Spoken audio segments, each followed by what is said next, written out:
Olá, estamos de volta com o programa Mediunidade hoje, através da TV Mundo Maior. Antes de darmos sequência ao nosso assunto, nós gostaríamos de falar a respeito do lançamento desta obra do Dr. Inácio Ferreira, por nosso intermédio. É a mais recente, Um Mundo Espiritual chamado Terra, através da editora LEP. Você poderá solicitar pela livraria, pela editora, nas distribuidoras e mesmo através da internet, da livraria virtual. É um livro muito interessante e que nos traz preciosos esclarecimentos a respeito da vida espiritual. Nós estamos falando a respeito de mediunidade e mistificação. Leon Denis, em uma de suas obras, ele fala que a mediunidade, ao mesmo tempo em que abre caminho para a comunicação com os espíritos superiores esclarecidos, é também uma porta que se abre ao mundo espiritual inferior, para a atuação dos espíritos, inclusive inimigos da doutrina, que querem prejudicar a doutrina. Porque, sem dúvida, existem muitos espíritos que querem ridicularizar a doutrina. Combatem a fé, combatem a causa do Evangelho, são adversários do Cristo. E como nós temos no Espiritismo o cristianismo redivivo, existem muitos médiuns, muitos sensitivos, que prestam um verdadeiro desserviço à doutrina, afirmando-se médiuns, extrapolando, indo além de sua capacidade ou de suas possibilidades mediúnicas. Nós devemos estar sempre muito atentos a essa questão.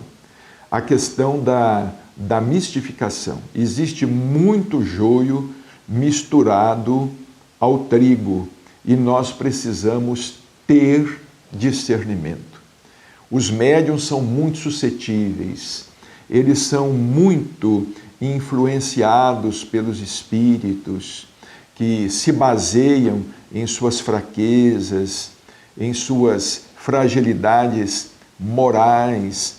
Às vezes o médium começa até muito bem, é um médium promissor, ele começa trabalhando com simplicidade, de repente ele extrapola completamente, ele se torna vaidoso, personalista, mercenário, ele começa a comercializar com os seus dons.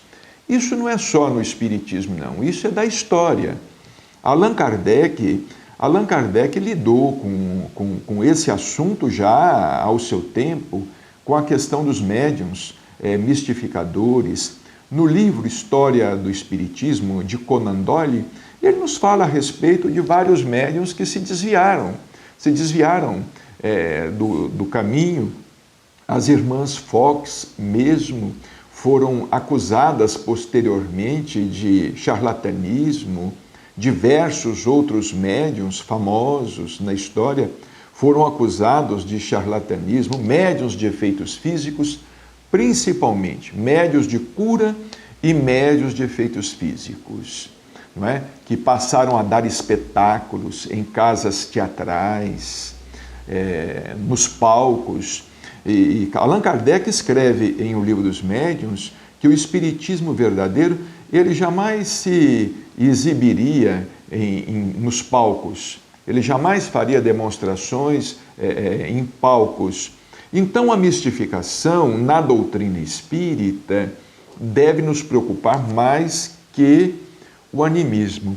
Interessante é que nós observamos o contrário.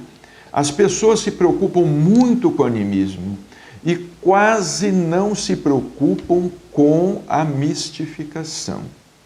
O animismo, conforme dissemos, ele faz parte do processo mediúnico.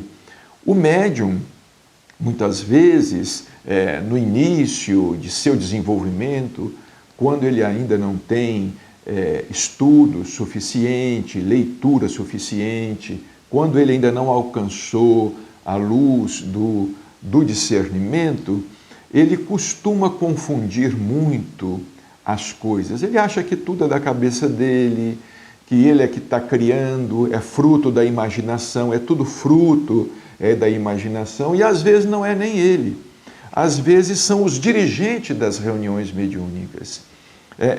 Eu tenho visto, percebido, dirigentes de reuniões mediúnicas nas casas espíritas que, por terem uma excessiva preocupação concernente ao animismo, impedem ou inibem a ação dos médiuns, impedem que esses médiuns continuem caminhando e, com o tempo, trabalhando com certa independência, se transformando em melhores instrumentos, ou em instrumentos mais passivos para os espíritos comunicantes. Para que nós entendamos melhor essa questão do animismo na mediunidade, vejamos bem, os espíritos estão sempre nos recomendando o estudo. O médium precisa estudar. O médium precisa ler, precisa estudar, ele precisa conhecer, ele precisa se preparar, se adequar melhor para que ele estabeleça uma sintonia mais fácil com o mundo espiritual. Ora, se os espíritos nos aconselham, se eles nos orientam incessantemente ao estudo, é porque o médium tem que realmente se preparar. Ele tem que se preparar, ele tem que se colocar à altura dos espíritos, eles têm que facilitar o trabalho da espiritualidade. O médium não tem que provar nada a ninguém. O médium não precisa ter essa preocupação de provar que ao mundo, por exemplo, provar ao mundo que os espíritos estão se comunicando por intermédio dele. Essa preocupação deve ser dos estudiosos, dos pesquisadores. O médium deve se preocupar em cumprir com o seu dever, com a sua função de médium na veiculação da mensagem, sendo, tanto quanto possível, um instrumento mais fiel ao pensamento dos espíritos. Nós vamos voltar em seguida.